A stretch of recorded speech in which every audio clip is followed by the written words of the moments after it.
ये isolated incident है। जैसा मैंने कहा कि ये नहीं होना चाहिए था, मगर किसी भी व्यक्ति को आतंकवादी कह देना ये भी एक मैं समझता हूँ इररिस्पॉन्सिबल स्टेटमेंट है। हमारी संवेदनाएं जो किसान हैं उनके साथ भी है। एयरपोर्ट के प्रेमिसेस में जहाँ पे सुरक्षाकर्मी की ये जिम्मेवारी है कि उसको किसी भी हर व्यक्ति की वहाँ पे सुरक्षा का ख्याल रखना है, और आप वहाँ पे उसको जो है उनको असॉल्ट कर रहे हैं, ये मैं समझता हूँ कि ये उचित नहीं है। और इसके ऊपर जो भी कार्रवाई सरकार कर रही है, CISF कर रही है, हम उसका स्वागत करते हैं। कंगना को CISF महिला सुरक्षा कर्मी द्वारा मारे थप्पड़ की गूंज देश भर में सुनाई दे रही है। हिमाचल सरकार में लोक निर्माण मंत्री और मंडी से कंगना के प्रतिद्वंदी रहे विक्रमादित्य सिंह ने मामले की कड़ी निंदा की है, लेकिन दूसरी तरफ इस मामले को आतंकवाद से जोड़ने के कंगना के बयान को गैर जिम्मेदाराना करार दिया है।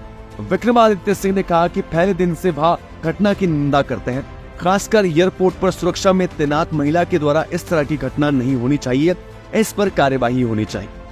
उन्होंने कहा कि इस मामले को आतंकवाद से जोड़ना सही नहीं है, बल्कि ऐसे बयान गैर जिम्मेदाराना है। विक्रमादित्य सिंह ने कहा कि उनकी संवेदनाएं किसानों के साथ है, लेकिन इस बात को रखने का एक संवैधानिक तरीका होता है कि कोई भी घटना किसी के साथ भी, किसी भी व्यक्ति के साथ और खास करके महिला के साथ तो बिल्कुल भी नहीं होनी चाहिए। हमारी संवेदनाएं जो है वो जो हमारे जो किसान हैं उनके साथ भी है, क्योंकि उनके साथ बहुत बुरा हुआ है। जो पीछे जब उन्होंने प्रोटेस्ट किया, ये सब चीजें हुई, वी स्टैंड बाय देम। मगर ये कोई तरीका नहीं है अपनी उसको रखने का।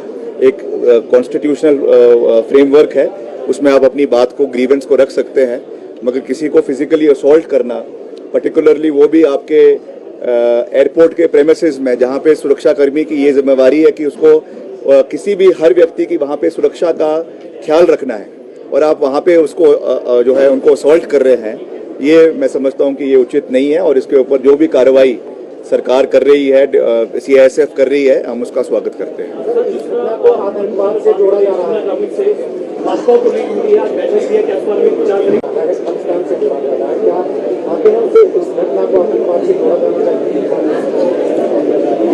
नहीं, आइसोलेटेड इंसिडेंट है। जैसा मैंने कहा कि ये नहीं होना चाहिए था, मगर किसी भी व्यक्ति को आतंकवादी कह देना ये भी एक मैं समझता हूँ इररिस्पॉन्सिबल स्टेटमेंट है। अब उन्होंने किस उससे लक्ष्य से किया है, क्या किया है, वो तो मैटर ऑफ इंक्वायरी है। जब इसकी तफ्तीश होगी तो उसमें चीज़ें निकल कर आ जाएगी, साफ हो जाएगी। मगर केवल सीधे ये कह देना कि ये आतंकवादी है, ये भी मैं समझता हूँ कि इररिस्पॉन्सिबल स्टेटमेंट है। लाइव टाइम्स टीवी के लिए शिमला से सोनी की रिपोर्ट। नीट हो या जेई, सब कुछ है आसान। NJ विद्या मंदिर एक सच्चा साथी। क्लास से लेकर हॉस्टल तक, एवरेज से लेकर टॉपर तक, शिक्षा और संस्कार का ऐसा संगम जहाँ गुरुकुल जैसी रीत सदा चली आई, क्योंकि यहाँ टॉपर उठाए नहीं, टॉपर बनाए जाते हैं। आप भी बन सकते हैं टॉपर। आज ही संपर्क करें NJ विद्या मंदिर, लक्कड़ बाजार, शिमला।